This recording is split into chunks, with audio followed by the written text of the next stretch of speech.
T'as une offre, des compétences, peut-être même un business, mais personne ne capte vraiment qui tu es. Résultat, pas de clients. Et le vrai problème, c'est pas la structuration de ton offre, c'est ton personal branding. Parce que non, c'est pas un bonus, c'est ton levier numéro 1 dans ton business. La vérité, c'est que la plupart pensent que la compétence seule suffit pour vendre. Et la vérité, c'est qu'il y a des gens beaucoup moins compétents que toi qui vendent beaucoup plus. Les résultats ne parlent pas d'eux-mêmes, ça c'est faux.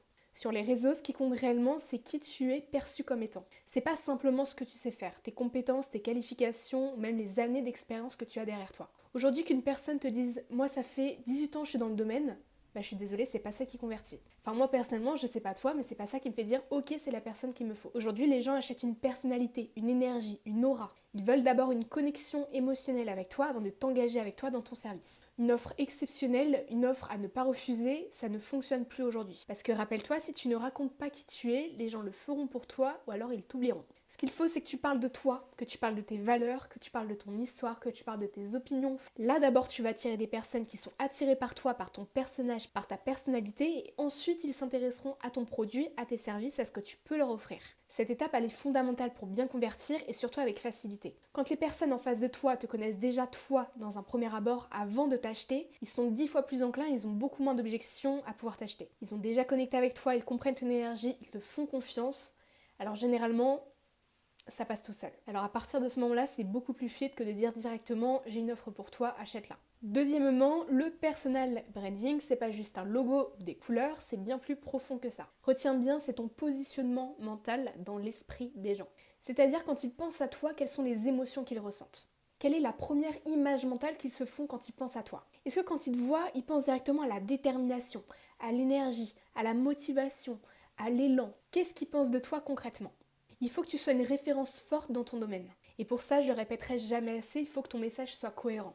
C'est-à-dire, si tu veux transmettre une énergie de motivation, d'élan, de détermination, il va falloir que tous tes messages soient centralisés sur cette notion clé. Tu montres des images de toi déterminées, tu te montres dans l'action, etc., etc. On va prendre un petit exemple concret. Entre deux coachs business, ok, tu les visualises bien sur ton compte Instagram. L'un inspire la confiance, l'authenticité, la motivation, le vrai lui, l'authenticité. Et l'autre, il copie les autres, il donne les mêmes stratégies, les mêmes conseils. Et surtout, tu le connais pas. Donc à ton avis, je te laisse choisir lequel attire plus son attention. À l'ère où tout le monde peut poster sur Instagram, où la concurrence est juste phénoménale, le premier point que tu dois optimiser, c'est justement attirer l'attention. C'est que les gens te regardent d'abord et ensuite tu vas pouvoir les convertir. Troisièmement, pourquoi le personal branding est ton levier le plus puissant pour vendre? Premièrement, plus ton branding est clair, plus les gens savent ce que tu fais, pourquoi tu le fais et qu'est-ce que tu as à leur apporter. Quand ton branding est bien fait, quand ton personal branding est bien structuré comme je le permets avec mon accompagnement, il filtre naturellement les bons clients et les mauvais clients. Et notamment les personnes que tu veux attirer sur ton compte et les personnes que tu ne veux pas avoir. Si tu donnes que des conseils gratuitement, tu prends le risque d'attirer que des personnes qui veulent des conseils gratuitement sans s'engager avec toi. Des personnes qui sont là pour prendre les petits guides par-ci par-là sans jamais payer quoi que ce soit. Et crois-moi, tu ne veux pas avoir de ce genre d'audience sur ton compte. Les gens veulent acheter à quelqu'un qui incarne ce qu'il vend. Et ton branding, c'est justement ce qui vend sans vendre. C'est la preuve sociale silencieuse. Quatrièmement, dans cette vidéo, on va évoquer les 3 piliers de ton personal branding à absolument travailler. La première chose que tu dois travailler, c'est la clarté de ton message. Il faut qu'il soit simple, clair et répétitif. Il faut que tu rabâches un message que tu veux incarner. Une promesse qui percute, une émotion, une énergie que tu dois à chaque fois représenter dans tous tes contenus. Ensuite, le deuxième aspect, c'est l'authenticité. Alors attention avec ça, il ne faut pas non plus être à 1000% authentique, c'est-à-dire parler de toute ta vie dans les moindres détails, attention à ça. Tu veux servir à travers tes contenus avant tout ton business, tes clients. Si tu racontes de A à Z ta vie, notamment les moments où tu es littéralement au fond du trou, où tu es hyper mal, où tu fais que douter 24 heures sur 24, il ne faut pas que ça mette en péril la confiance que tes clients pourraient avoir avec toi. Il faut qu'ils aient avant tout confiance sur justement ton énergie, sur ton état d'esprit et notamment ta capacité à les accompagner, à aller plus loin avec eux. Si tu dis chaque jour ouais bah je suis pas bien et en fait toute la journée j'ai pas travaillé, j'ai pas envie de bosser sur mon business, mes clients je me suis pas occupée d'eux pendant une semaine parce que je me sentais pas, c'est pas cette authenticité là qui va les rassurer. Donc attention, tu es toi mais la version assumée, consciente malgré tout. Tu peux parler de tes traits de caractère, de tes aspirations, de tes motivations, tu peux parler aussi de tes doutes parfois, mais attention avec ça. Troisième pilier, la visibilité cohérente.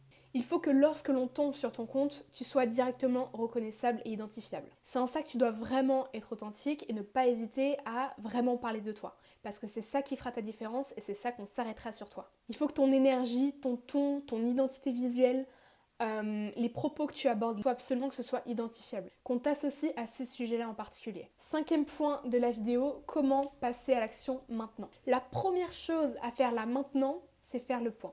Quelle image tu renvoies vraiment aujourd'hui et quelle image tu aimerais refaire à l'avenir? Est-ce qu'aujourd'hui tu as l'impression d'avoir une image de marque qui est lisse, qui est oubliable, qui n'est pas vraiment différenciante? Tu sais que tu pourrais dire plus, tu sais que tu pourrais te montrer encore plus authentique, mais justement il y a ces freins-là encore actuellement qui t'empêchent de le faire. Donc essaie d'abord de faire une visualisation, une introspection de ton image personnelle actuelle et comment tu aimerais la représenter à l'avenir. Ensuite, la deuxième étape, ça va être de clarifier ton positionnement, mais vraiment clarifier ton positionnement. Qui tu es, qui tu aides, grâce à quoi? Si tu sais exactement qui tu aides, comment tu peux les aider et grâce à quel mécanisme, normalement tu auras beaucoup plus de facilité à formuler ton personal branding et à affiner ton identité de marque. Ensuite, la troisième chose, c'est évident, mais te montrer régulièrement. Commence à poster maintenant, même si ton image de marque est encore un peu floue, tu sais pas vraiment ce que tu veux dire, tu sais pas quelles sont les émotions que tu veux réellement transmettre, commence à poster et à parler de toi. Avec ton ton, ton style, ton message, toujours rattaché à tes objectifs business, s'il vous plaît. Donc si tu veux en savoir plus sur mes propres stratégies de personal branding et qu'est-ce que j'ai appris durant plusieurs années sur les réseaux